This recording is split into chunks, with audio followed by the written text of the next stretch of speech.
Hello and welcome to Nice and Blunt. I'm Adam Mariancho, and today we are hopping into a single entry tournament on Underdog. Let's begin.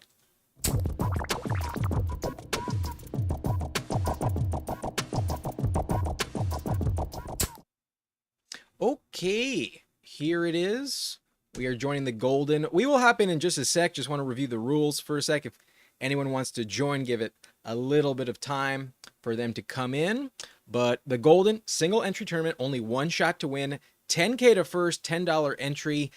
We have good advance rates if we do make the playoffs. You got to finish 1 out of 6 in weeks 15, then 1 out of 6 in week 16, and then the final's only 26 people. The final's pretty small. The final's actually decent odds to make some like serious leeway in terms of money here. So if we do make the final, we turn $10 into 100, and then if we finish in the top 10, that's barely like better than half. Like if you're in the top half, you make 700, top 10 a grand, and then top 5 2,500 up to 10K for first. Again, it's one quarterback, two running backs, three wide receivers, one flex, one tight end, 10 bench spots. I'm ready. If you're ready, I'm on like a 6-second delay. Hit that button right now. Hit it right now, and I will join in 3, 2, 1. Let's go. 4 spots left. If you want it, come get it. Hopefully it fills relatively quickly. We're not waiting here too long, but now is your chance if you would like to hop in. 4 spots left. I'm hoping we get a good pick. If we get pick 8 or 9 again, I'm going to be pissed. We can make it work, but that's basically like drafting from the rough at Oakmont. Like the odds of getting out of there, they're not as good as if you have like pick 3, for instance. So let's hope for the best. We need some good luck. Still 4 spots. This tournament has like filled relatively slowly, so perhaps it will take some time. Now it's down to 3, so we are moving in the right direction. I will let you know when this thing is full. Meanwhile, maybe we play an immaculate grid.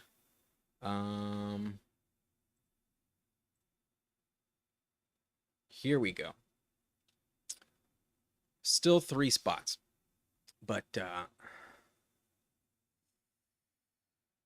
I'm forgetting the O lineman that has changed hands between the Chiefs and Ravens here. Boy, sometimes I just blank on like defensive players. I know exactly who I'm thinking of. I have the face, but I can't remember his name. Linebacker that was traded just 2 years ago. Why am I blanking on this? Jesus. Uh, boy, we'll go. I really want to put in Jamal Charles here, but I'm not sure if Jamal Charles is in the Hall of Fame. So we'll go Joe Montana. We'll go Dan Marino. I can't say I know all the Dolphins in the Hall of Fame, so we'll just keep it simple. We'll go Dan Marino. Yeah, that's a bad guess there. When you play the immaculate grid, you want the answer that is most unique. It's kind of like golf. You want the lowest score possible. So, 60%, not ideal. But then Bears Hall of Famer, we'll go Ditka. He's got to be associated. Sweet. 12%. Lions and Dolphins. Are there any like current players that have played for the Lions and the Dolphins? I'm trying to think. If you have any of these names, let me know. But finally, the name came back to me. We're looking at Roquan Smith. Pretty obvious. Um, hmm. How many spots left? 2 spots left. 5 answers remaining.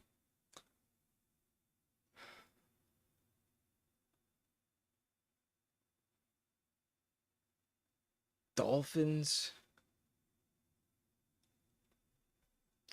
Basketball and cult. We are in the Golden tournament. We're in the golden tournament. Got 2 spots. If you want one, you can come get it. But so far, we are waiting for that to fill. Y'all, I need some help here.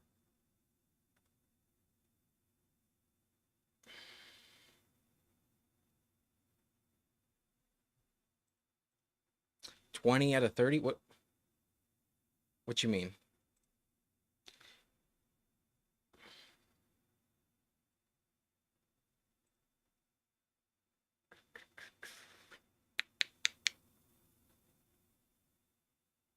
Oh, it's 30 seconds. I'm pretty sure the only option is 30 seconds on this tournament. I don't think there is a 20-second timer. Yeah, pit clock is strictly 30 seconds.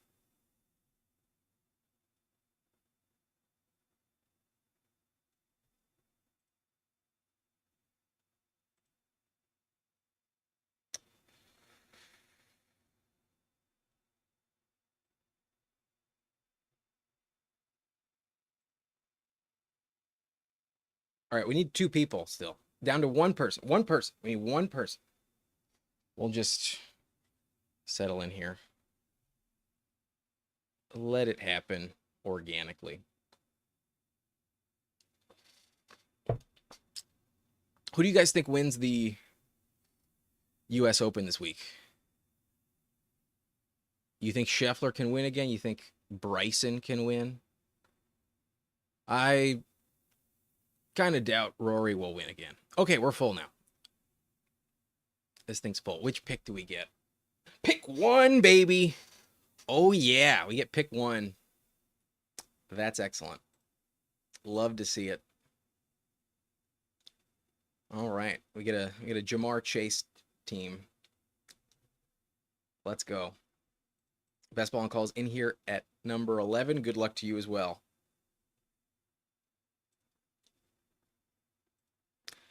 I've gotten unlucky so far in terms of like my overall exposure to the number 1 pick. If I have number 1, I always take Jamar Chase because I rarely get it. And I was looking at my exposures here. I'll pull that up after I make this pick. I think I have Jamar Chase at like 5%, perhaps like less than 5%. I've gotten the 1 pick very seldom. Not the best of luck at pulling the 101. But we get it today. Fantastic. Jamar Chase is our selection, and then we'll see what happens. But let me see the exact number. How many Jamar teams do we have? You got to put the apostrophe in. Yeah, we're at 4.7% Jamar Chase before today. So that will go up barely above 5 given this selection, but baseline is like 8.3. So I am getting the 101 less than half the time you're supposed to be getting it. That's doesn't seem fair. Doesn't seem appropriate. I take him every single time I get the 101. I have to. Otherwise I get no Jamar Chase ever. The question is, will we take that swing on that Bengals stack? Will we go T. Higgins? And then if we try to get Joe Burrow, do we take him at the 4-5 or do we risk it at the 6? I'm probably going to risk Joe Burrow at the 6. I don't think you need to have Burrow in order to win with Jamar Chase. I think you can get away with it. Obviously, it's nice, but I think you can get away with it. Let's expand this a little bit, fill out the screen.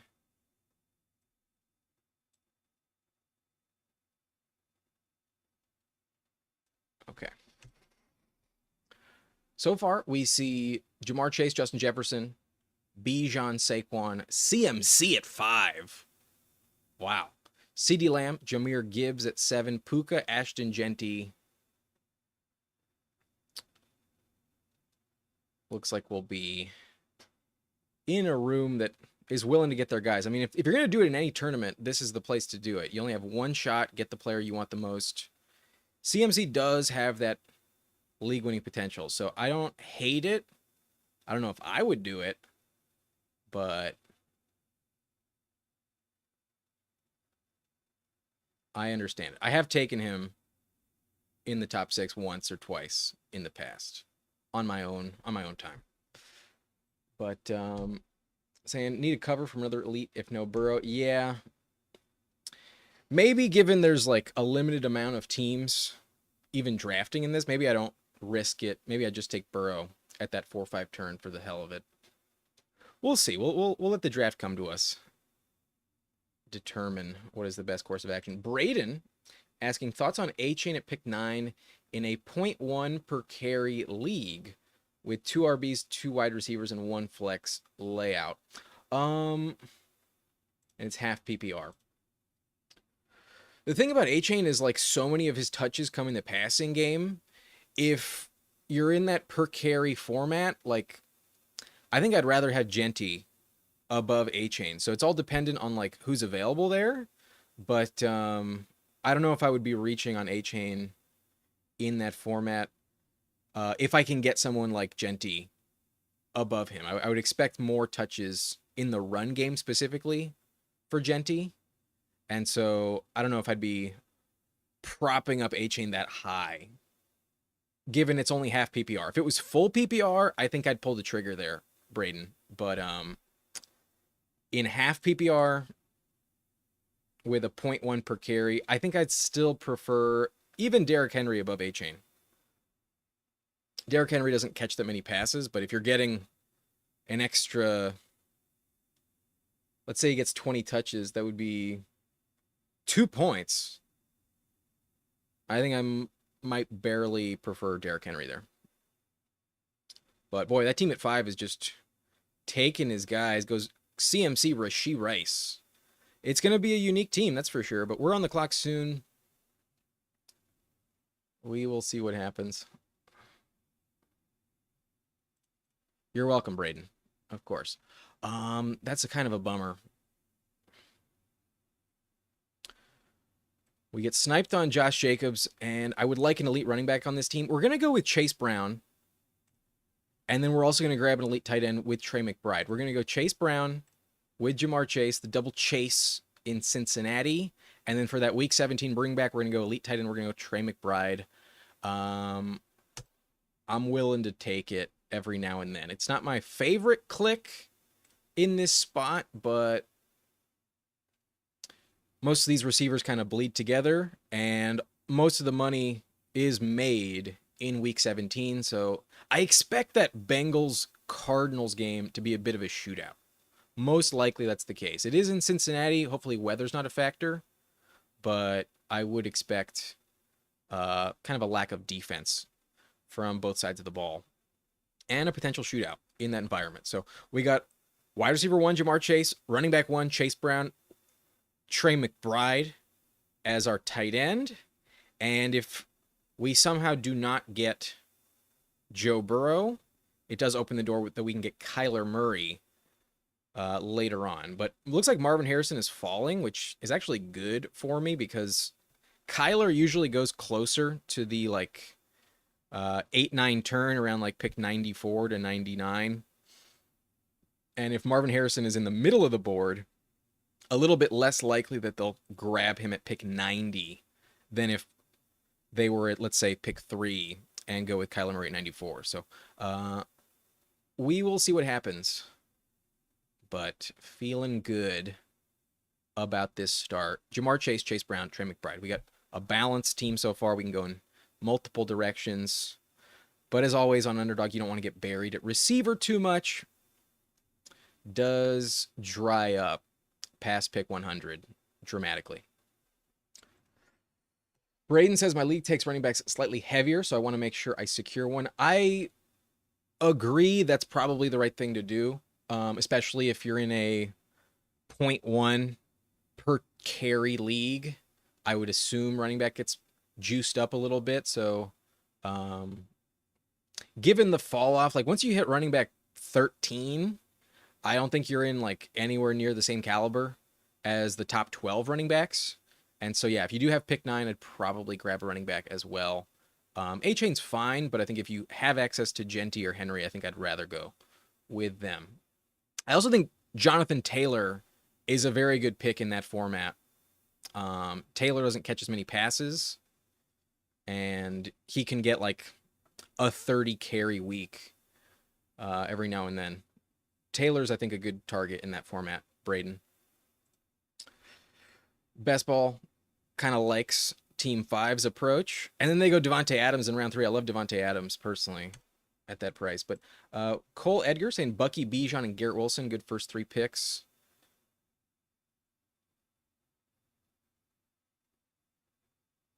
Is that in a different format? No one on this in this pod here did start that way. But yeah, not a bad start. Double elite running back. I have been liking a little bit more, especially on Underdog.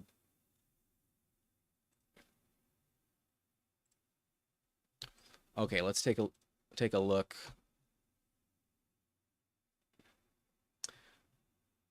It's kind of interesting that Burrow's ADP is at 59. Like it really splits the difference. Half the teams are getting him at the 4-5 turn. The other half are getting him at that 6-7 turn. But there is the team at 3 that has T. Higgins.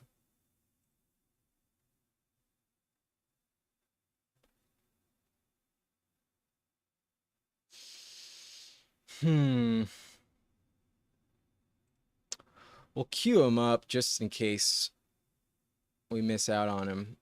But I'm thinking Hampton here.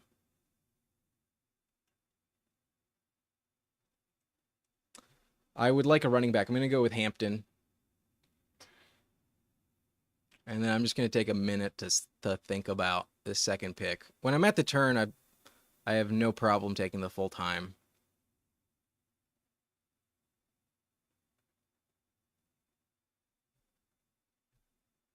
No, I'm not going to risk it. I think I can get some good wide receivers, I think, still coming back. We're going to go with Burrow here. We're not going to risk it. We're just going to take Burrow.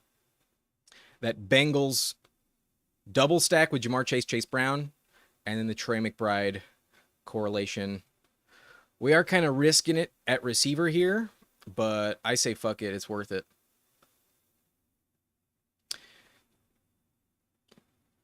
I want at least one Charger on this team. We go with Hampton. We only have one shot to make it work. Let it be a team you enjoy.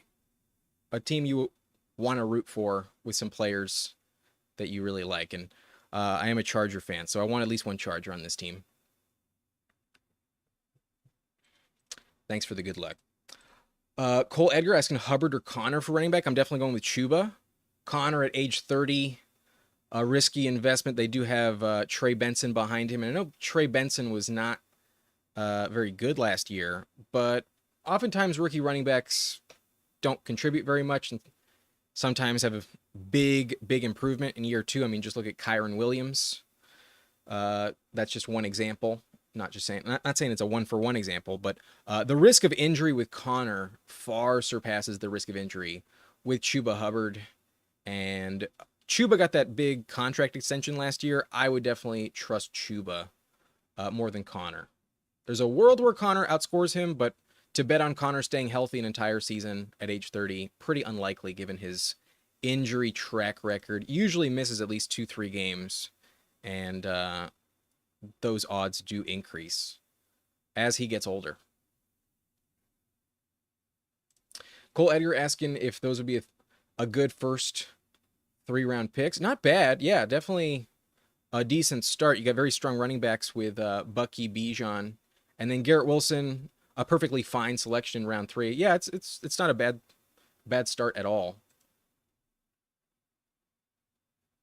Braden asking thoughts on Davante this year. I love Davante Adams. I think Davante Adams should be drafted right behind T. Higgins.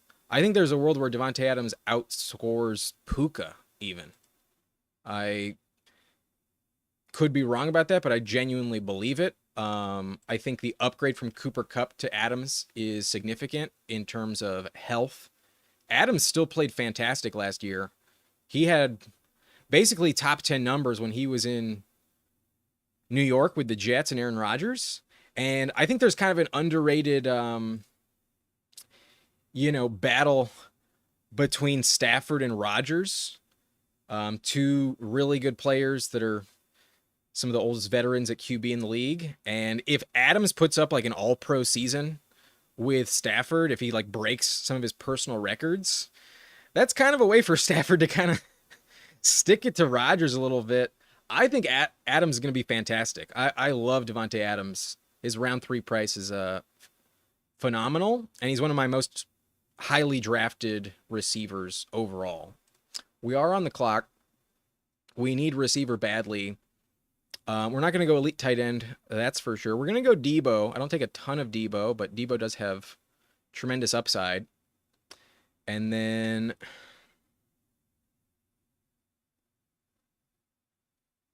do we go Pearsall or Jayden Reed? Pearsall's got a minor injury, but more of a pass-heavy team. 100% taking another receiver here. It's between Pearsall and Jayden Reed. If I had a shot at taking Matthew Golden in this tournament, I probably would take him, but we're going to go Pearsall. A first-round pick in year 2. Year 2 receivers tend to pop off often. We also get some divisional correlation between Pearsall and McBride, so there are some spike week potential in that regard. We go with Pearsall. And so far, receivers a little bit shaky. We could get boxed out of that position in the coming rounds, but so far an extremely balanced approach with some elite onesie positions. And it's just going to be a matter of will we be able to fill out this receiving core as this draft progresses. But I like this team a lot. We got Burrow with Jamar Chase, Chase Brown, and McBride at tight end for that Week 17 correlation. Hampton, especially later on in the season, I think will be absolutely phenomenal. I'll be saying UNC running backs over Bama running backs. At least this year. And then we got Debo and Pearsall. The Commanders are going to be really good. And if Terry and that contract dispute lingers in the offseason, there should be some good chemistry developed between Debo and Jayden Daniels. I think Debo's going to be good. So maybe not consistent, but does have 30-point upside any given week. I think Cliff Kingsbury will be drawing up some good plays for him, and then investing in the Niners offense and their easy schedule is, I think, worth it. So this team is solid, a little thin at receiver, but we will figure it out. Yeah, just off the top of my head, I haven't like completely locked it down, but I actually rank Adams as a top 13 wide receiver. I could argue he's number 12. I think once you pass Ladd McConkey, there's no receiver I'm like dying to have over anyone else. So I could honestly argue that Adams should be drafted in round 2. Like the team that took CMC, Rashid Rice, Devontae Adams, if they went with Adams at pick 20 in round 2, I don't think it would be crazy. Adams never goes that high, so it's a little bit strange, but I think it is a strategy that could work. Also, Puka has not been like the picture of health throughout his young career. In 2 years, Puka has missed several games. There is some chance that Puka misses like 5 games at the end of the season, and in the fantasy playoffs, Adams is like a top 3 receiver. Absolutely possible. Sean McVay is going to send him some exceptional looks. Hampton over Najee? Absolutely. Najee's the new Gus Edwards. Think of Najee as just a healthy Gus bus in this offense. It's not like his typical yards per carry numbers are that much better than Gus Edwards. He just stays healthy, where Gus Edwards does not. Braden saying thoughts on Genty, Taylor, Devontae first 3 rounds. Not bad at all either. I don't know if I would be taking Taylor above A-Chain. I personally prefer A-Chain because A-Chain catches way more passes, and the quarterback situation in Indianapolis is a bit up in the air. Meanwhile, the quarterback situation in Miami is a little concerning with Tua's health, but Zach Wilson's the backup. And we saw Breece Hall put up elite league-winning numbers, especially in the passing game, with Zach Wilson. I think if Zach Wilson gets any starting time next season, he's going to be peppering A-Chain with targets at the same rate he was getting them with Tua. So if I had my choice there, I'd be going Genty, A-Chain, Devontae. But if you personally prefer Taylor over A-Chain, I wouldn't fault you. That's a fine decision. Okay, coming back on the clock. We're hoping for Pittman because we need a wide receiver 1. This team has 5 receivers. Hopefully they do not snipe me.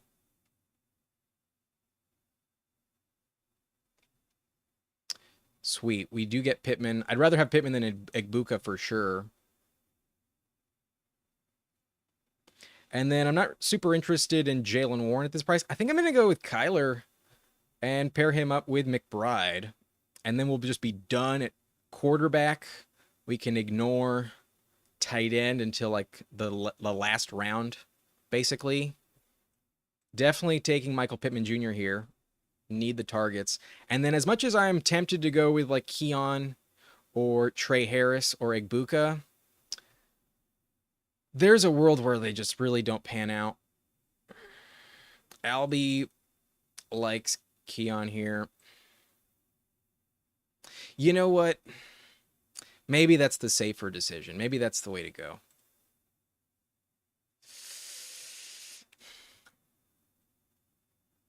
Nah, I'll grab Kyler Murray. We'll just be really, really strong at QB on this team.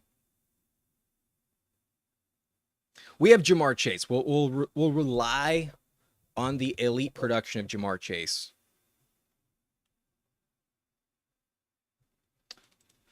Albie saying he's at pick 1 and a Schnauzer, gonna copy and paste your lineup.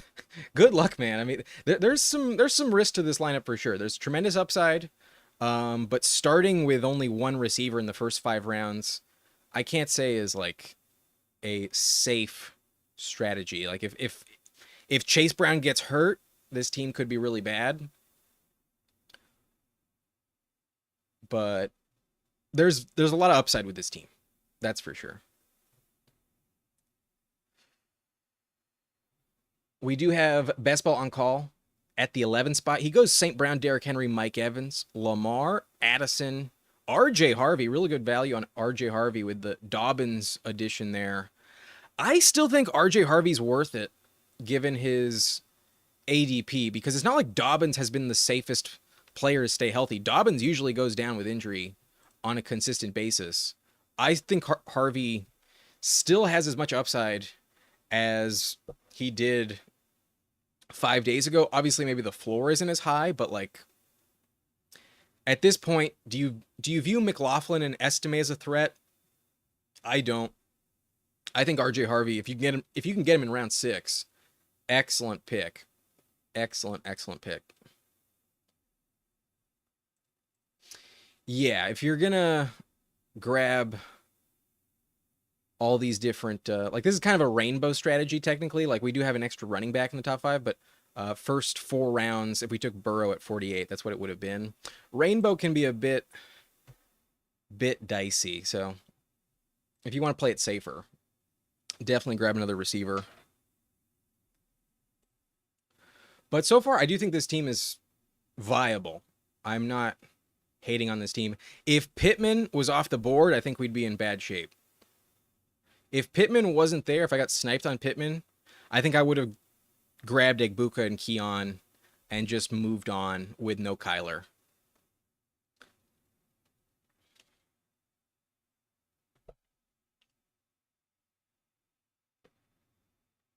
But pretty much the rest of this draft, with the exception of maybe like a Mike Gesicki selection, we are locked into running back and wide receiver the rest of the way. So we're going to try and get some good values.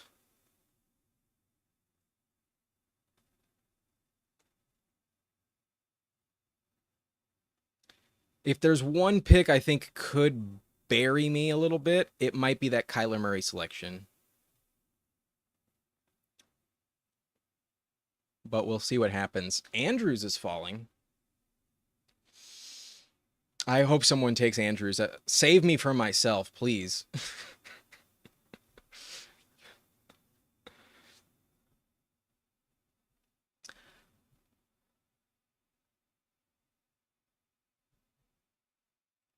All right.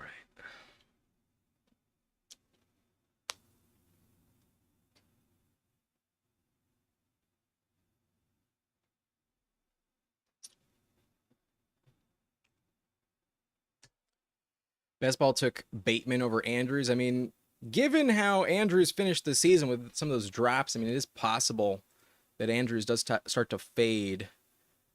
I don't hate it. Bateman had 9 touchdowns last year. Andrews had 11, so it's not that different.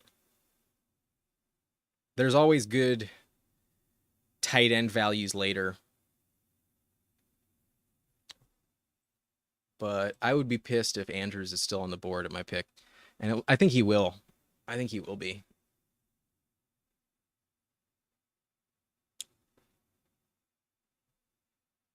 Dang, I wanted Tootin. I really wanted Tootin. That's a bummer.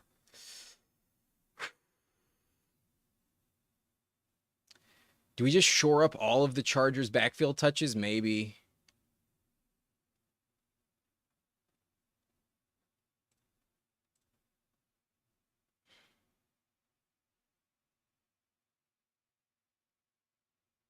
F it. Let's do it. Let's go double Chargers running back.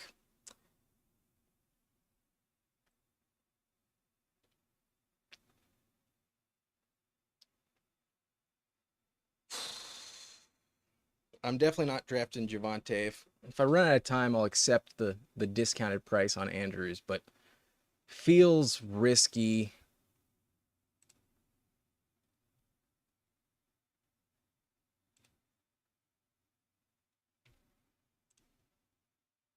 We take Marvin Mims. I don't know if that's the right pick. I feel like Mims is overpriced, but Mims at least has that like deep shot viability where when he does really contribute, he has that 20-point ceiling.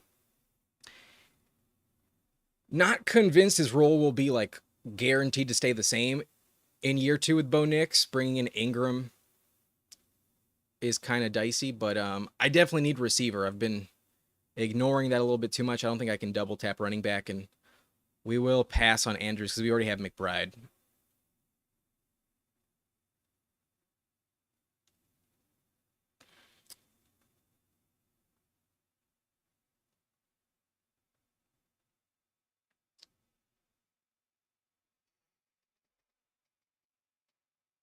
Yeah, in hindsight, kind of regret the Kyler pick, but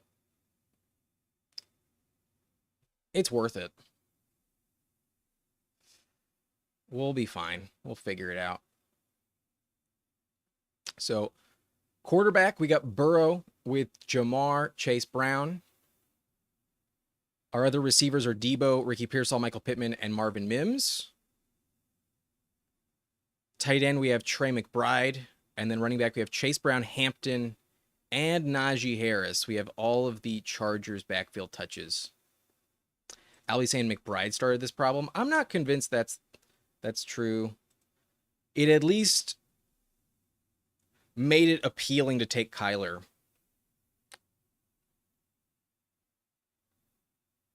I think it'll be all right.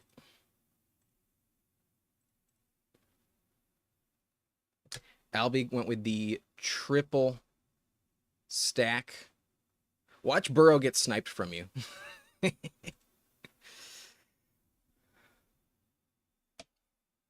Okay.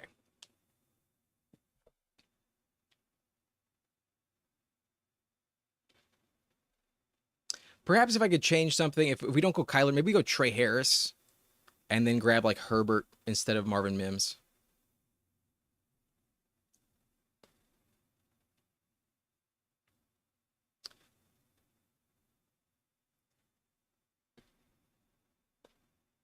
But this team is different than a lot of the ones I have been drafting primarily on the stream, kind of mixing it up. Usually, like, I kind of avoid passing on receiver early so that in this range, in the double-digit rounds, I can just hammer the non-receiver positions, get the good values. Like just look at the last 2 rounds. Only 4 receivers taken in the last 2 rounds compared to all of the orange picks earlier on.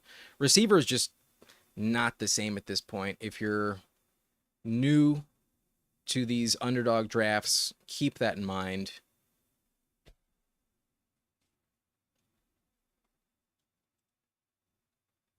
When you do have all three Bengals, it is probably kind of worth it gambling that Burrow will come back because nobody has the incentive to snipe you for the sake of their stack.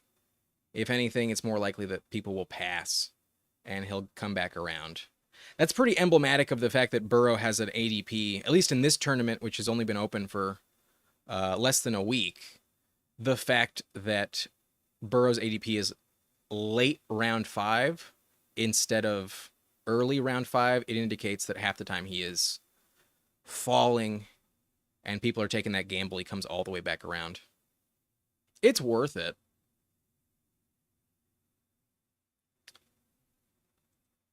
But in this much smaller tournament, I think it's more important that I have the stack rather than get the value on the stack. You know what I'm saying? There's also potentially not that much of a difference between Debo Pearsall and the receivers I would have taken, at that 4-5 turn. Like, maybe Travis Hunter's much better. It's also possible he's not. I'm not convinced that Waddle is a very safe pick, nor is George Pickens, in my opinion. I think he's a little overpriced. Sutton, safe floor. Flowers, good ceiling, but lack of consistency. You can kind of point to some issues with them that also factor in with some of the receivers going later. Equally high upside with Pearsall and Debo compared to guys like Pickens and Waddle.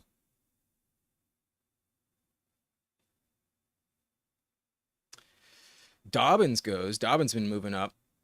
I think we're going to go with Benson. I think we need a running back, and it does correlate with Kyler a little bit, so we're definitely going to go in that direction. And then, boy, receiver is just drying up. I think we have to go Leggett. Definitely not taking tight end here. Can't take quarterback.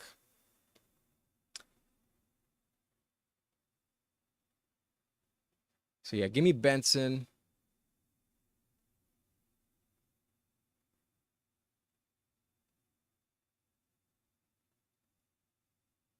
And then we'll go with the round 1, year 2 player in Leggett. Probably gets overshadowed by Tet McMillan, but Adam Thielen's just getting old. The odds of him staying completely healthy are kind of slim. So we'll take Leggett. Not like the most elite prospect, but definitely the Panthers believed in him by drafting him round 1 last year. They technically traded up, albeit just one spot. However, there are some chances that he has diminished snaps this season, factoring in Tet McMillan's addition to that offense. So this is likely a 9 receiver build. We have 6 already. And these last 2 we've taken are not players that give you a lot of confidence, but some definite upside. Running back is decent. That Chargers duo gives me a very high floor, but maybe a little capped upside. But I think if there's a position in LA for the Chargers that you want to be doubling up on, I'd rather be drafting both running backs than like multiple wide receivers in LA. You know that team's going to run the ball like crazy. That's for sure.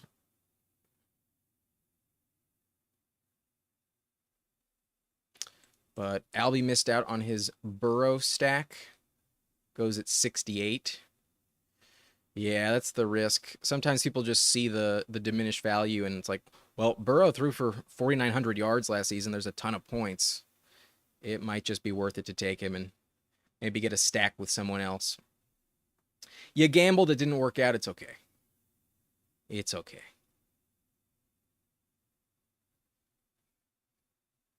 But, wow. Best ball on call gets Likely at 155. Great value on Likely. Really warrants passing on Andrews there. I like Best Ball on Calls team at number 11. He goes with Lamar, double stacked now with Bateman and Likely, two massive upside players in that offense. Receiver, he has Amon-Ra, Mike Evans, Addison, Josh Downs, Trey Harris, and Bateman. Running back, Derrick Henry. So another Raven. RJ Harvey, DeAndre Swift, and Tyjae Spears, Austin Eckler. Very balanced team. I like it. Tight end, you got Tucker Kraft, Isaiah Likely. You got a good team there. Best Ball on Call at pick 11. Good team.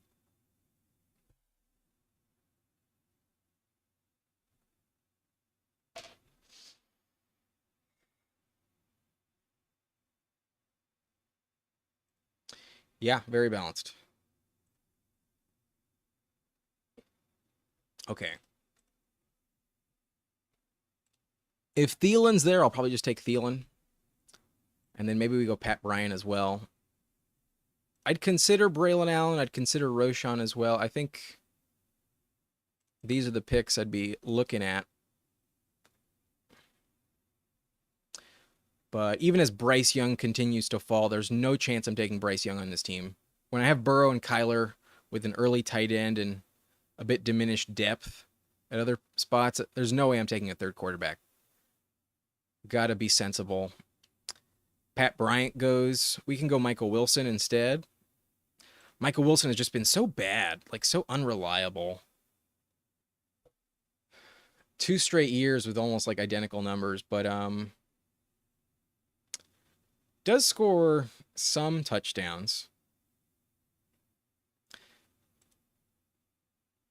Only like reason to feel somewhat confident in Michael Wilson is the fact that like they didn't bring in anyone. They didn't draft a single offensive playmaker in Arizona this year. They almost completely focused on defense in the draft. So there's no threat to Marvin Harrison's target share. There's no threat to Trey McBride's target share other than each other. And then Michael Wilson is like that clear number 2 wide receiver.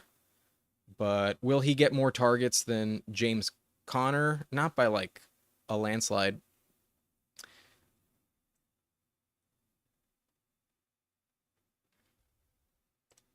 Roschon scores touchdowns. Not an efficient player, but does score touchdowns. And you think Ben Johnson will probably utilize both running backs a little bit, given his play calling in Detroit. We're going to go Roschon. Definitely would like another running back on this team. And then for the sake of the stack, we will take Michael Wilson, another Arizona Cardinal. So filling in the roster out. We could have gone... Oh, no. Mike Gesicki was not an option there. Mike Gesicki was already sniped. So that's fine with me. I don't feel like I need Mike Gesicki on this team at all when I already have Trey McBride. And probably our final pick of the draft at 216 will be a tight end. Most likely, that's what I'm going to do.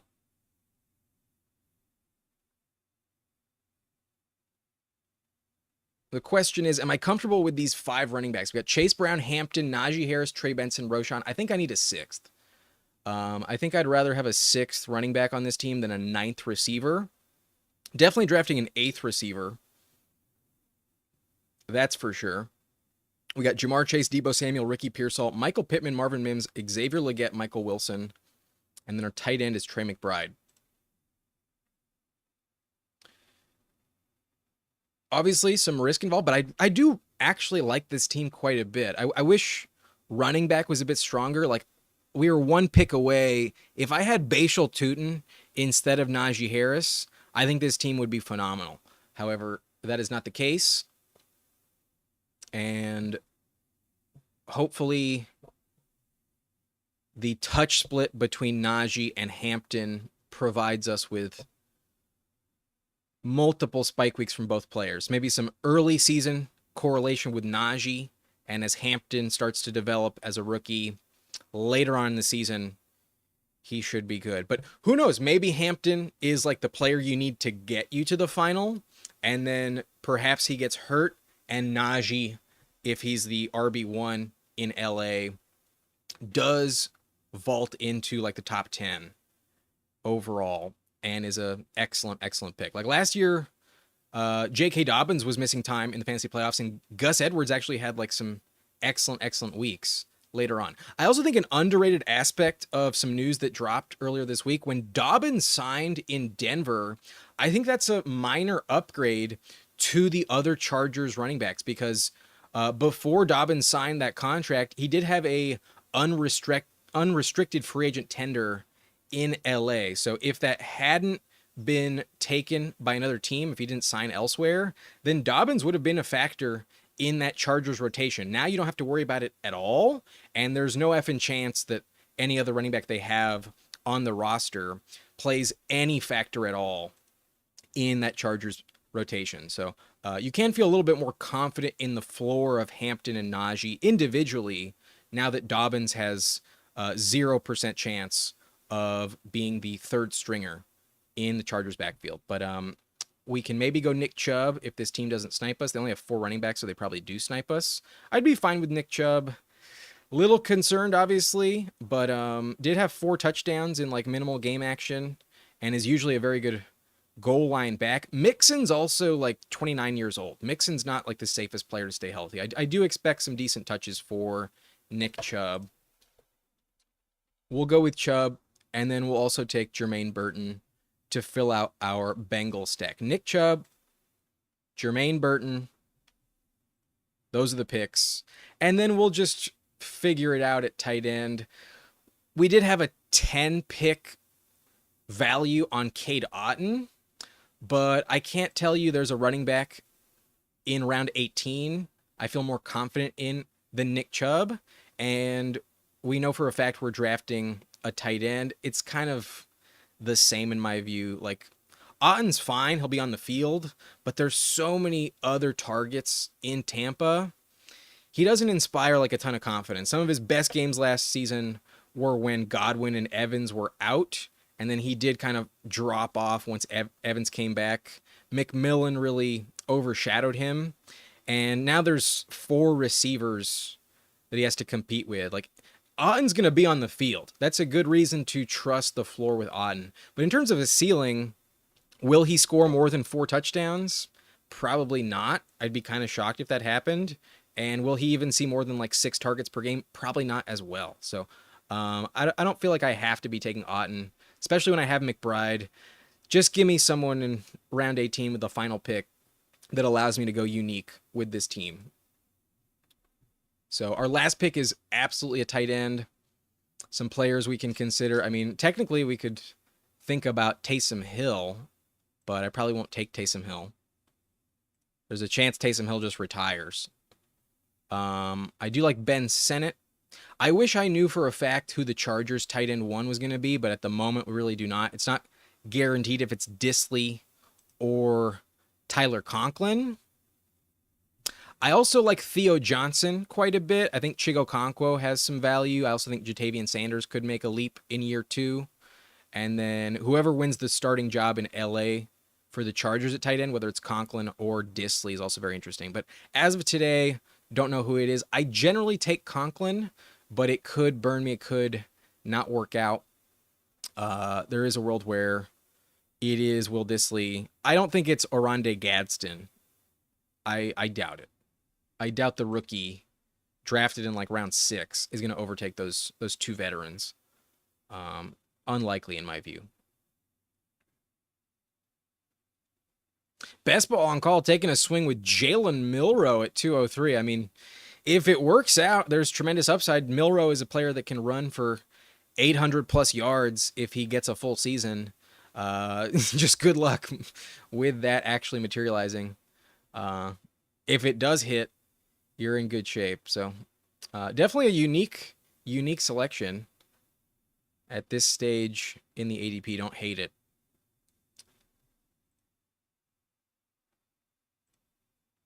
I think I'd prefer to go Theo Johnson with this pick.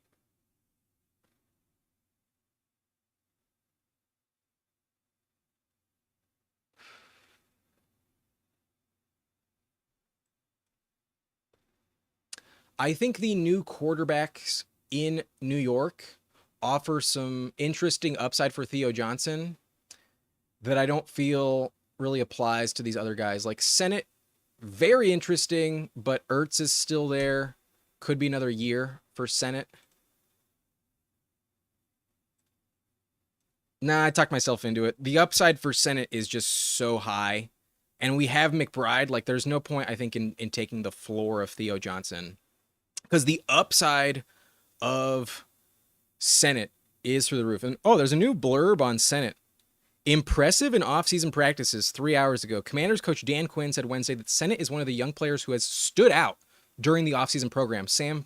The Washington Post reports, selected 53rd overall last spring after a standout combine performance. Senate was merely Washington's number 3 tight end throughout his rookie season.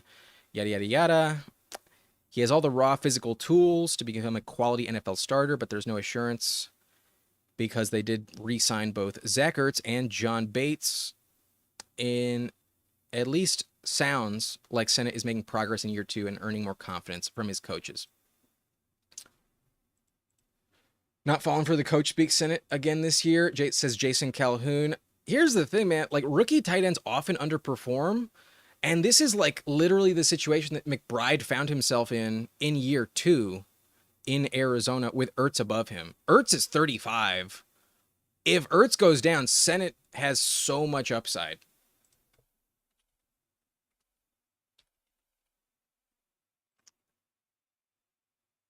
A year 2 tight end drafted in round 2, 6'4", 250, runs a 4.68. Best comp is Cole Kmet. And in college, what did he do in college? Got to scroll down. His third year at Kansas State had 49 catches, 676 yards, 6 touchdowns. Enters the league as a junior out of college. I think there's tremendous upside for Senate. You think Ertz is going to play 3 more years? Bro, you're tripping. You're tripping. Ertz is a Hall of Fame tight end, but I don't think he has 3 years left in him. Ertz is 35 years old this season. Ertz has so much risk.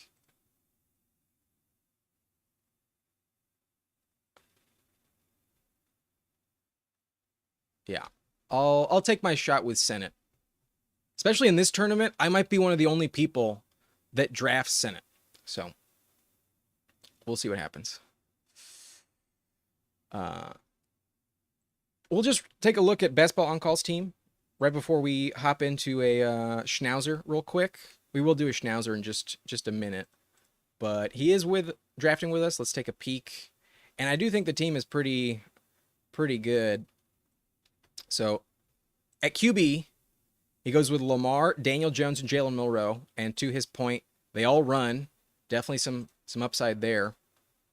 I like the quarterback rotation. Obviously, Daniel Jones doesn't have a guaranteed chance at retaining that job. It could go back to Richardson, although right now it seems like Jones is probably in the higher pole position. And then Milroe, if he does get the start, you're probably one of the only teams in the contest with Milroe.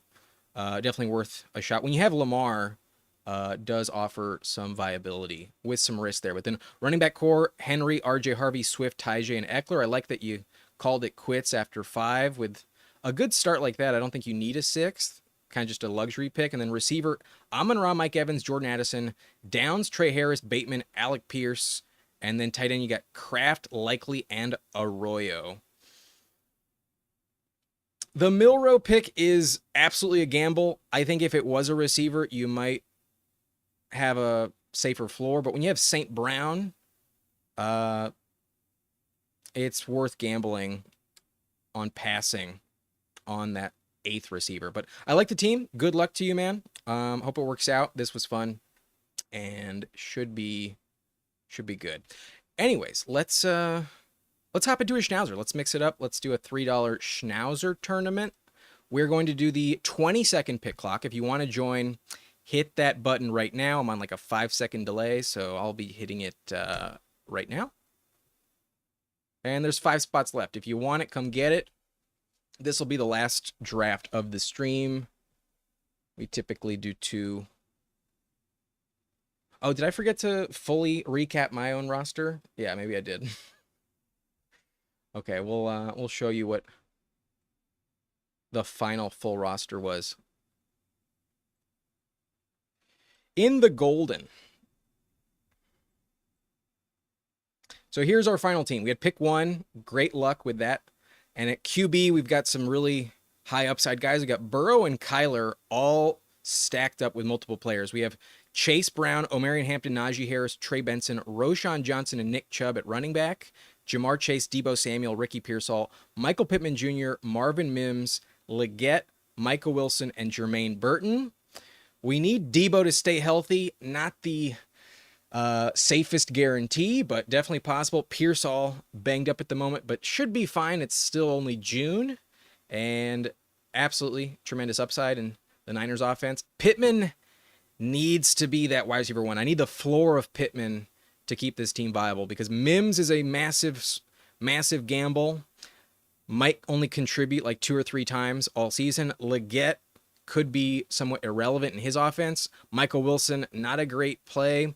But I love this Jermaine Burton pick because I also passed on T. Higgins. So like it also kind of tells a narrative when we go Chase Brown instead of T. Higgins that maybe T. Higgins gets hurt and perhaps Jermaine Burton has to step in his place. But tight end, very strong with Trey McBride, gives me the luxury to take a swing on Ben Sinnott. If Sinnott does get that starting job at some point, he will be a very valuable piece at tight end. But this draft has begun.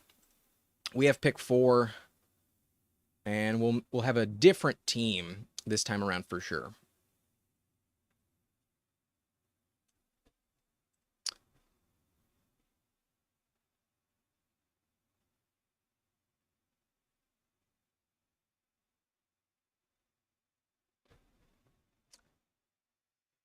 We went with receiver to start last time. We'll go Bijan this time. Yeah, I'll take Bijan. We'll have a Bijan team. Thank you, Best Ball on Call. Good luck to you as well. Enjoy the rest of your Wednesday. Thanks for drafting with me. Jason says, since I won't be drafting Sinnott, he will be the tight end 1. That's usually how it works. Last year, everyone was drafting Sinnott. He did jack fucking shit. Almost no one drafted Ertz. He was the guy you needed. That's usually what happens. We hype up one player, and then he underperforms. We completely discount him the next season. And as you fade him, never take him, things swing in the other direction. But looks like that's you, Jason Calhoun. I know that's her and River Rat is Jason Calhoun. At pick 7, he goes Puka, and then I also recognize Albie in this draft with us as well. At pick 9, currently on the clock. I'm going to grab some coconut water in the mini fridge.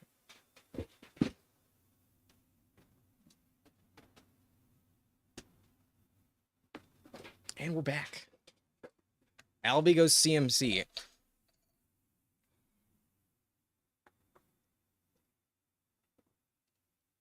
Albie, did you just get the badge? Or have you had the badge a while? I feel like I'm not familiar with you having a badge. I think that's new. But Genty is falling. Goes behind Henry as well. Albie, if you can get Genty, you should take it. If Team 10 passes on Genty, I think you should take Genty here.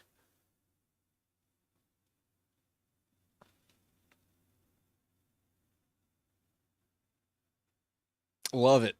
That's not a common start. Like if anyone has that, it's usually at pick 12, and you're going to get some big different correlation there at pick 9 as opposed to taking it at pick 12. Love the start for Albie with CMC Ashton Genty. That's dope. River Rat goes Puka AJ Brown.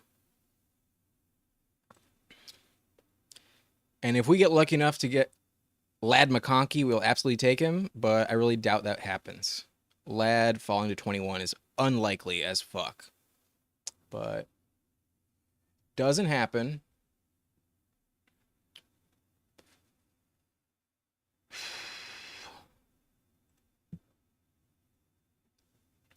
We took all the Bengals, except T. Higgins last time. Let's just take T. Higgins. F it. On a per game basis, T. Higgins was like a top 6 wide receiver last year. He just missed 5 games, so his total score isn't the highest it could possibly be. But on a per game basis, T. Higgins was absolutely elite. So we'll take T. Higgins. I don't feel the need to be drafting Taylor here. Taylor goes to team 1 with Jamar.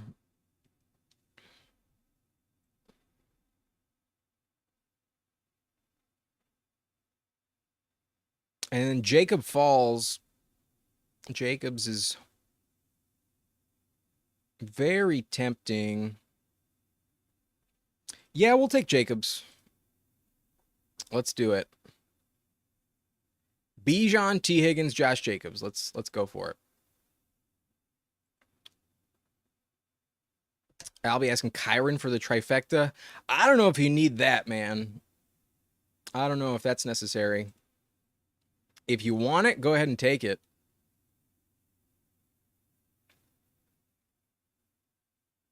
I have a feeling River Rat might take him, though. No, he goes Adams.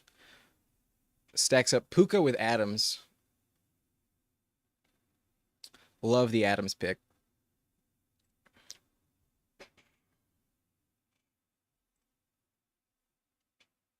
Oh, QB is being pushed up here. We see Lamar at pick 30, Allen at 32.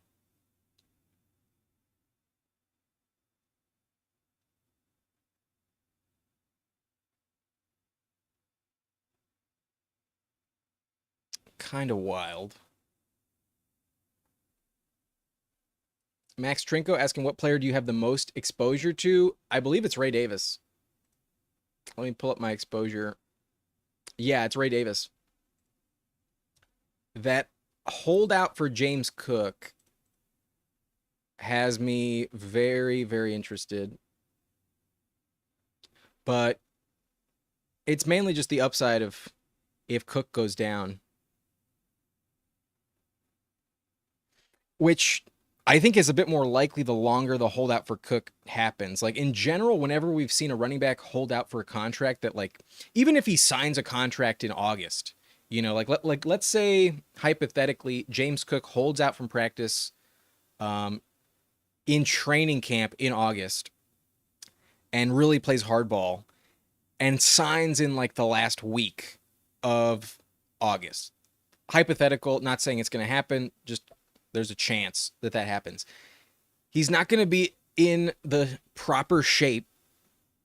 It just never happens. Like running backs claim that they're going to be, you know, perfectly fine. It just doesn't really happen. Do you go DJ Moore here? I don't love DJ Moore, honestly. I'm really worried given who else they drafted. I kind of preferred. I'm going to go Metcalf instead. Let's mix it up. Metcalf just has such less target competition, and Rodgers can still sling it. I'm not saying you have to take DK Metcalf over DJ Moore, but I don't feel that confident in DJ Moore or almost like any Chicago receiver at ADP. Like the receiver I think I like the most in Chicago in terms of ADP is Colston Loveland, just because I have no idea what to expect from the Luther Burden acquisition. Like, does Ben Johnson hate Rome or just not feel as confident with DJ Moore? I don't know. So a lot of question marks there. Make it kind of hard to bet on.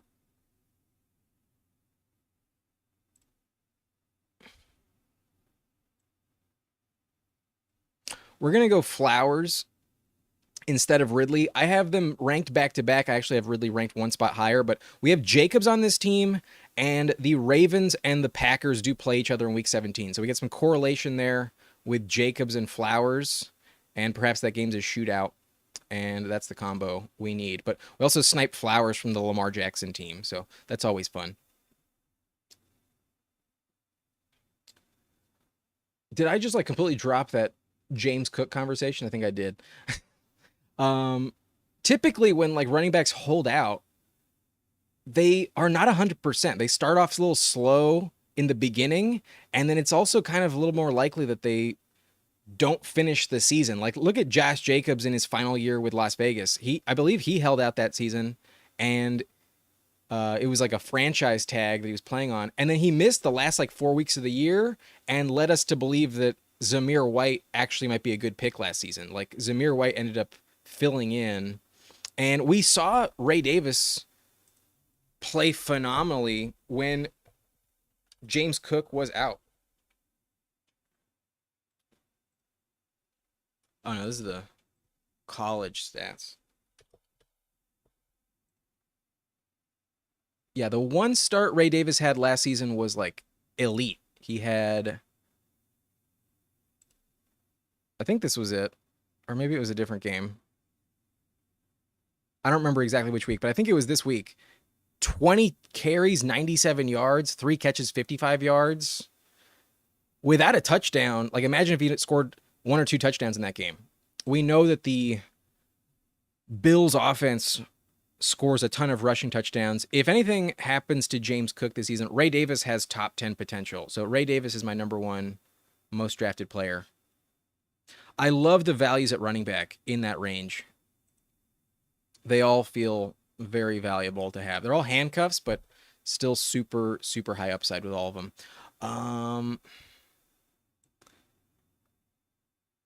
Godwin just got sniped. I'm glad I have the receivers I already have. I think we're going to go...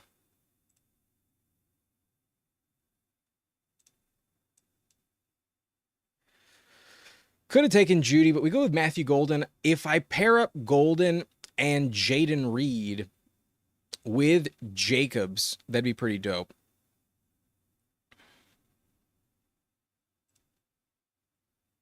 So I might double tap the Packers receivers on this one. We have Bijan Jacobs. Albie loves the combo.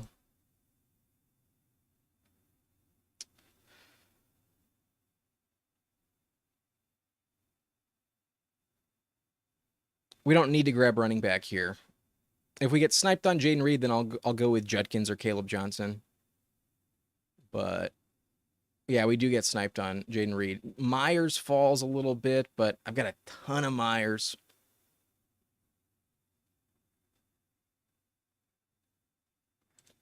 We have DK Metcalf, so if I had taken Judy previously, I probably would have gone Judkins here. I think Judkins is more talented than Caleb Johnson. He went in round 2. Caleb Johnson went in round 3 for a reason. We now have 3 running backs with a week 5 bye. That's not ideal, but not the end of the world. The Pittsburgh Steelers offense, though, should be far better than the Browns offense. That's most likely to happen. So we missed out on the player we wanted in Jayden Reed, but it's okay. We get Caleb Johnson instead.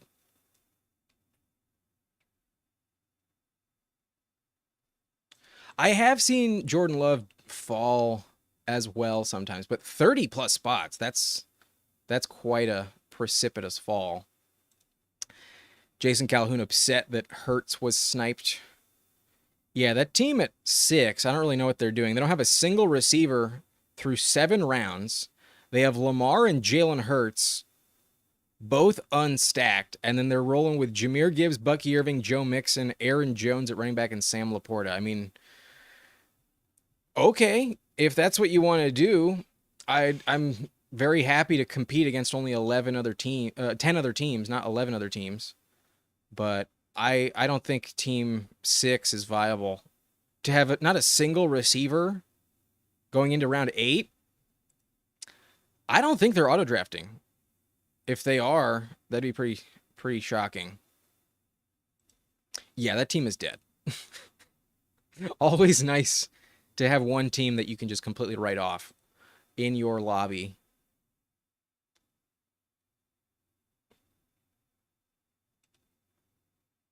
Watch them take another running back at pick 91. Yeah, they're looking at Cooper Kupp or Igbuka.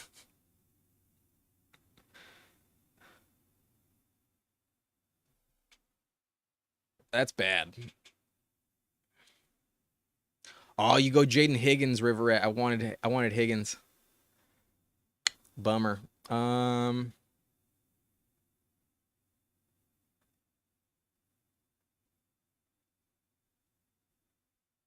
guess I'll take Cooper Cup. I mean, he probably doesn't stay healthy, but if he does, he's in line for way more targets than anyone else, I think, in this range. So we will take Cooper Cup a bit reluctantly, but best name on the board, in my opinion.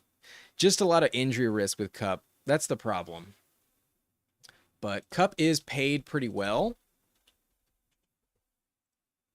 As a free agent, he signed a 3-year, $45 million contract, so 15 per season. That ranks as the 24th highest paid receiver. However, pretty much only 1 year is fully guaranteed. Only 17 and a half is guaranteed. So they might cut him next season if they want to. But this is interesting. Quarterback has kind of been flying off the board. So I'll take someone I don't have to stack at all. There's some weird quarterback decisions on this draft. We have the Lamar Jackson, Jalen Hurts team.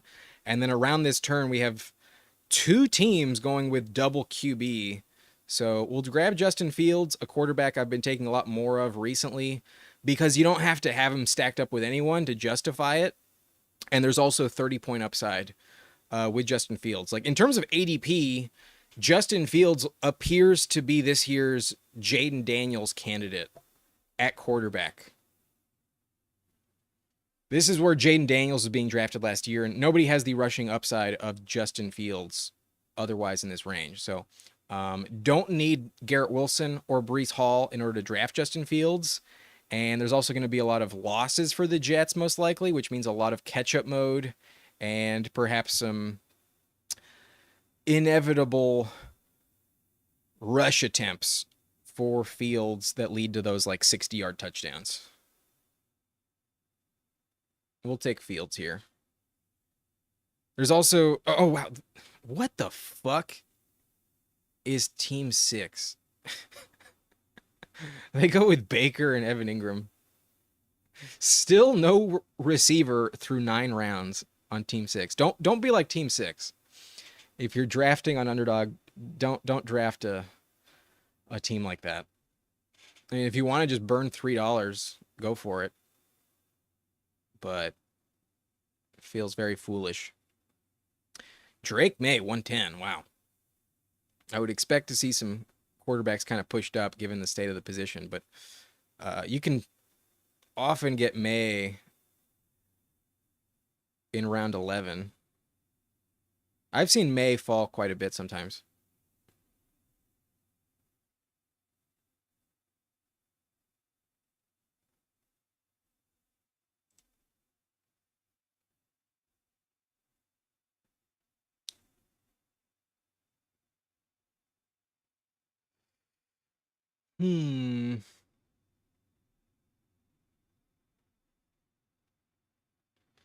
Burden fell pretty drastically here, like 15 picks.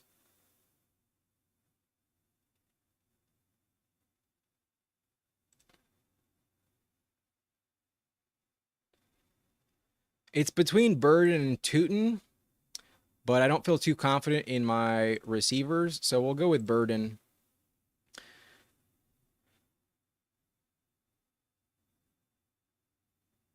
There's a chance he doesn't do that much, but there's also a chance he like really plays a big role in that offense and kind of adds to the argument we were making back in round 4 when we passed on DJ Moore. It's because we're kind of worried about the other target shares in the Chicago offense. So we sniped the team with Caleb Williams. I'm sure they're upset about it.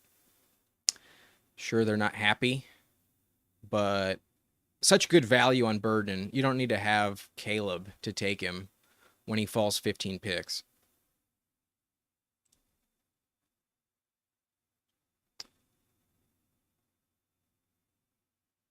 Goes Ramondre. I'll take Tootin all day here.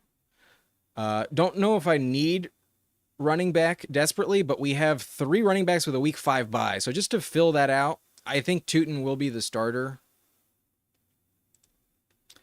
Could be wrong at that early point in the season. It might be ETN, but The upside of Tootin, given his speed, I think is worth investing in.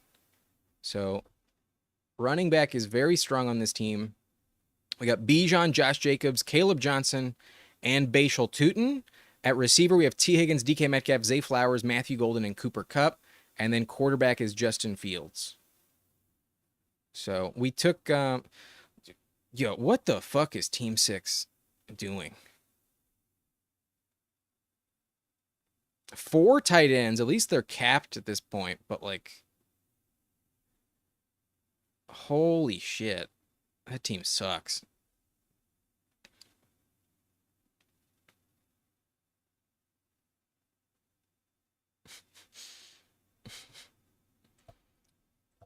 While it is insane and like it's fun to shit on him, at the same time, I would kind of love to have a drafter like this in every single lobby I ever draft in. Like someone that just refuses to take a receiver through 11 rounds, just has absolutely no shot at all.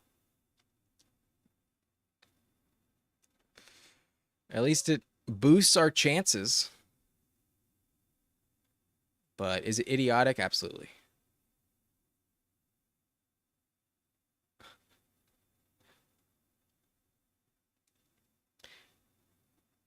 Yeah, maybe just at least just donate it. You can at least write it off in your taxes. Granted, $3 is not much, but imagine if this was like a Best Ball Mania and this guy did this.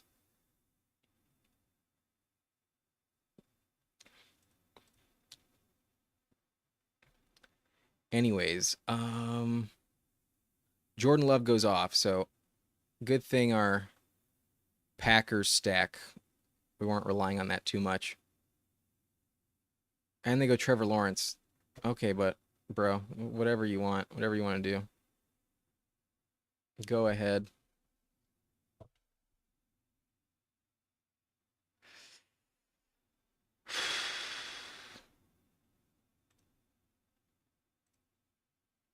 Hollywood falls 11 spots.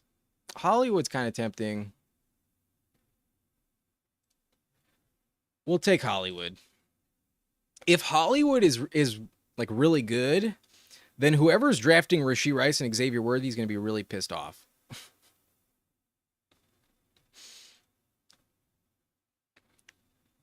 He's probably not going to be elite, but he will have some spike weeks for sure.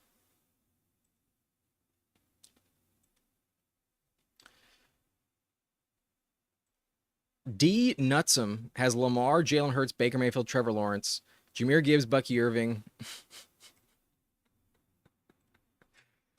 Joe Mixon, Aaron Jones, and then 4 tight ends. Yeah, 4-4-0-4. Wow, what a build. Fucking insane. Ooh, I wanted Likely. That's a bummer.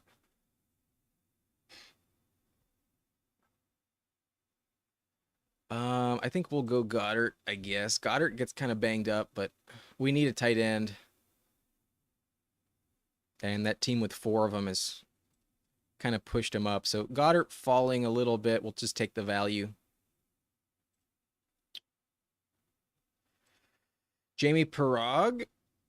Why is everyone fading Tillman? Because aside from 3 games last year, there is literally nothing in his entire career that can point to him as a successful player. Also, the fact that he had concussion and missed 5 games is a major red flag. And there's also no quarterback in Cleveland that you feel like really confident in. And so even though there's limited target competition, how good are the Browns going to be? And a lot of people also are still unaware of what Tillman is capable of doing. You know, like in most leagues, Tillman stayed on the waiver wire. Very few people noticed what Cedric Tillman was capable of doing. And then once he actually like got some recognition for it, literally 1 week later he gets a concussion and never comes back on the field for over a month. So there is risk with Tillman. Absolutely.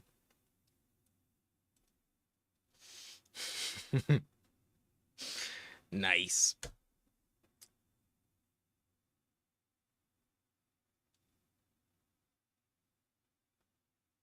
Stafford goes 15 above ADP. To the team at 1, when you're at 1, you can justify reaching, but that is a big bummer there, man.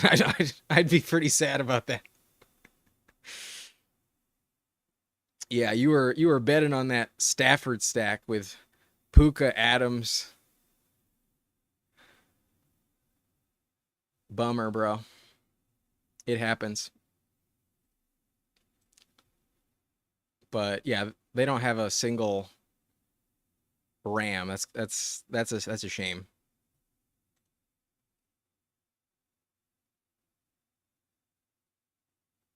Adam Thielen is the starting receiver for Team 6. Just a round of applause. We'll take Josh Palmer and call it a day at receiver. Falling Josh Palmer by almost 20 picks. I'll take my 8th receiver. When we have T. Higgins, DK Metcalf, Zay Flowers as our top 3, that is a risky start. We'll just take the drop in ADP on Burden, Hollywood, and Palmer. But we're gonna need quarterback pretty soon. At least we have Fields. I'm so happy I have Fields on this team. So stacking options, we can go Rodgers, we can go Darnold. And that's probably what we're going to plan for. We could take Cam Ward here, slightly falling, but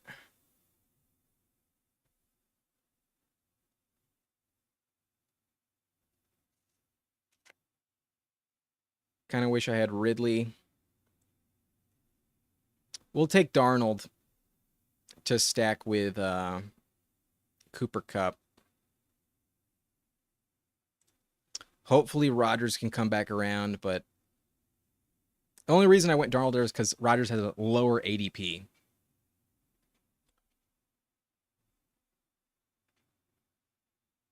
It's the only reason. Albie probably upset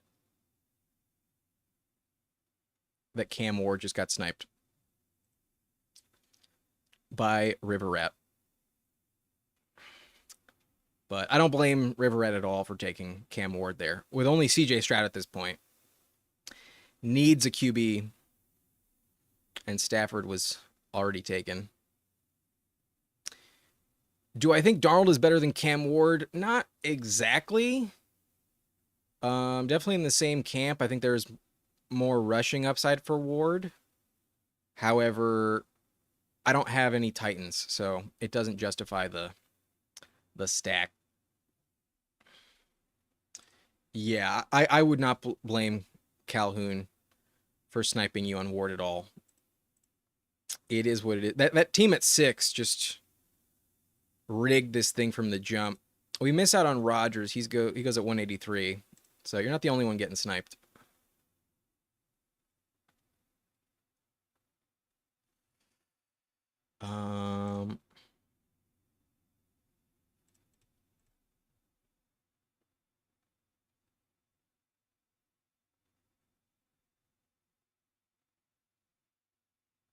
Ertz is falling, but quarterback is such a weird position in this draft. I'm just going to take Daniel Jones and grab the rushing upside. Daniel Jones doesn't have to be stacked up. It'd be nice if he was stacked up. He doesn't have to be.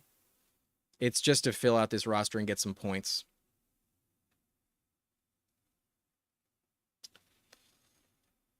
If I didn't have this triple week 5 bye, I would almost consider stopping at 4 running backs, but definitely need another running back. We have 2 more rounds. We need a 5th running back and a 2nd tight end. Tight end is very risky on this team, I will admit. But that team with 4 of them just fucks everyone over.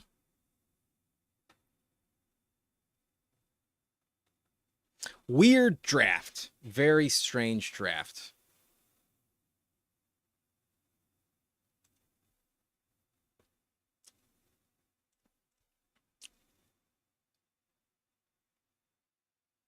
I'll take Shipley. This 5th running back is not someone we're relying on very much. And in week 5, he probably doesn't contribute anything, but if Saquon goes down, we have a very, very valuable piece. So we'll take Shipley.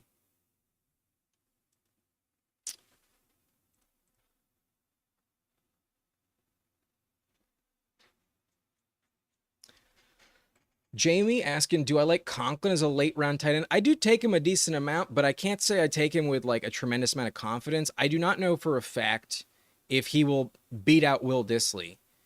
He's on paper a much better receiver than Dissly, so he should. I think if I had to bet today who I think the tight end one in the Chargers offense is going to be, I would say it's Conklin, but I don't know for sure. And it's possible that Dissly is actually the guy you need.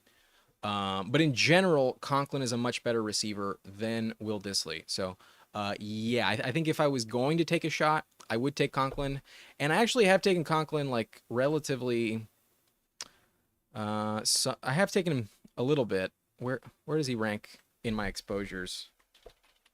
I have Conklin at 2.4%. So not a lot, but I do click it in round 18 on occasion. I'm waiting for some camp reports to hammer that down.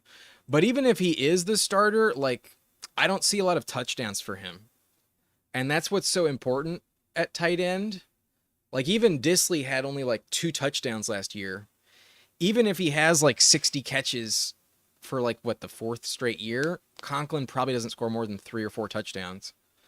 That's my concern overall with Conklin. And any Chargers tight end, they're going to be running it in like crazy. There's McConkey, QJ. Now, Mike Williams is there. They drafted Trey Harris. I'm not convinced they're going to be targeting tight ends that heavily in the red zone. And at that point, like, a floor of 6 points doesn't really move the needle that much. I don't think you have to be targeting Conklin very, very often. But yes, this is a valid point. I would expect Conklin to most likely beat out Dissly for that tight end one job. Most likely, I think that will happen. But as of today, it's just not guaranteed.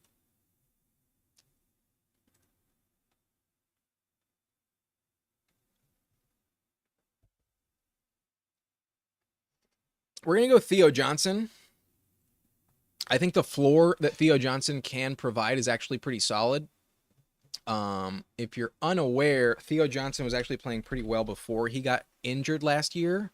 And now he enters year 2 with some higher upside quarterbacks throwing him the ball. And it's not like the target competition is that steep beyond Malik Nabers. Like, look at these last 5 games for Theo Johnson before injury. An average of 5.4 targets. That's pretty decent. For a tight end, you can't really ask that much more for a player going in round 18. 3.6 catches for 43 yards per game. Just on yardage alone, that would be about 6 points.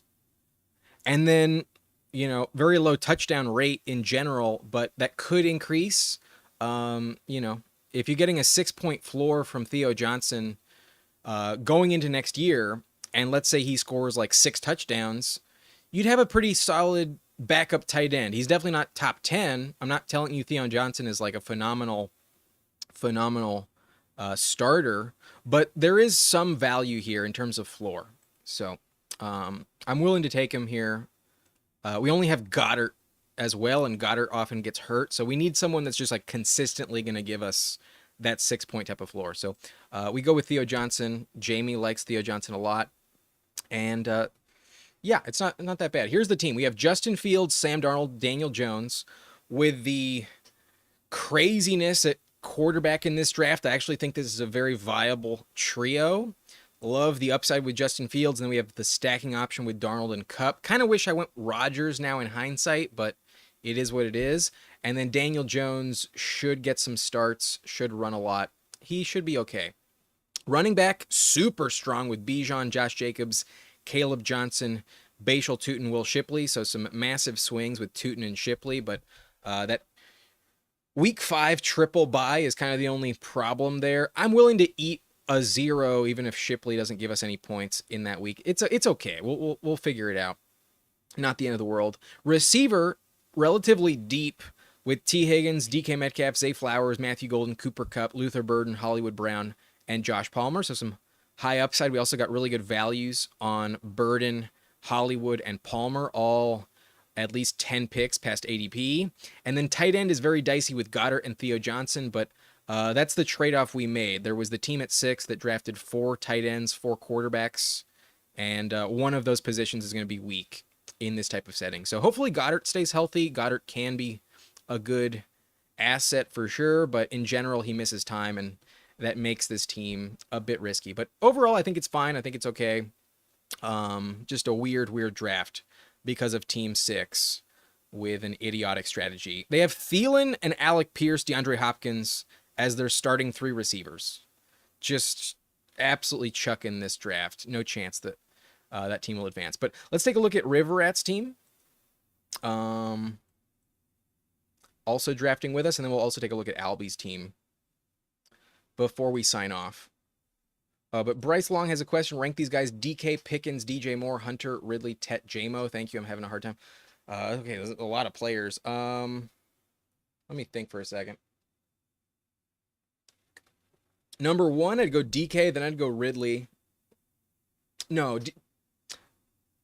DJ Moore and DK are in the same tier. That's the same. DJ Moore, DK, and then Ridley. Then I'd go Tet, Hunter, Pickens. I mean, they're all kind of the same, man. They're all relatively the same. You can take whoever you want there and be fine. I'll have wide receiver rankings out next month. Maybe later this month. Yeah, they're all in between like wide receiver 20 and 35 at the lowest. Actually, they might all be top 30 receivers. Can't really go wrong with any of these. Let's look at these other teams. Okay, so River Rat, tough at QB, but CJ Stroud, Cam Ward. What are the stacks? Jaden Higgins and Christian Kirk, Jalen Noel. So also has Schultz. If Nico Collins goes down, then you have some massive appeal. Quadruple stack with Stroud, and then Cam Ward. Cam Ward is only stacked with Gunnar Helm. Good luck there. But at running back, you got Hampton, Judkins, Scadaboo, so triple rookie. Tyrone Tracy, Jaden Blue. You're rolling with 4 rookies there, man. I mean, if Jaden Blue has that job, it's a good pick, but I'm personally in the camp of Javante, but you got Blue fucking almost 20 picks past ADP. I don't blame you at all for taking him. That Giants backfield, though, scares me. Jason hates this team. Wide receiver Puka, AJ Brown, Devontae Adams, Devontae Smith, Juwan Jennings, Jaden Higgins, Christian Kirk, Jalen Noel. Yeah, you got wrecked in terms of your quarterback stacks. I would be pretty upset about it too, man. Yeah, quarterback tight end is pretty brutal. Good luck there. Receiver's strong, but yeah, this is exactly what happened. The quarterback snipes did screw you over. This was a weird draft. And then Albie's team has Jaden Daniels, Geno Smith. So given what happened with that team that drafted 4 quarterbacks, you're in great shape with Daniels. And then you also had CMC, Ashton Genty, Travion Henderson, Algier, Roshan, Dylan Sampson. I don't know if you need Sampson on this team. I don't know if you need the 6th running back, but let's see how it worked out everywhere else. You got Terry stacked up. You got Ridley, Stephon Diggs, Shakir, Shaheed, Leggett, Douglas, and Yoshivis, and then at tight end, Kelsey and Loveland. Albie, you have a fantastic team here. I think the only thing I might change is instead of Sampson, another receiver, but fuck, bro. This is a great team. That value on Genty, damn. I think this is probably one of the best teams, if not the best team in the draft. Excellent team for Albie here. CMC and Genty, such a unique start. Congrats, man. Round of applause for Albie. What a team. Like this is a potential final. This team could make the final. Absolutely. Anyways, that's going to be it. Had a lot of fun. If you enjoyed, hit that like button, hit that subscribe button. We'll be drafting again on the live stream on Friday. And yeah, that's going to be it for today. Hope you enjoyed. Hope you have a good week.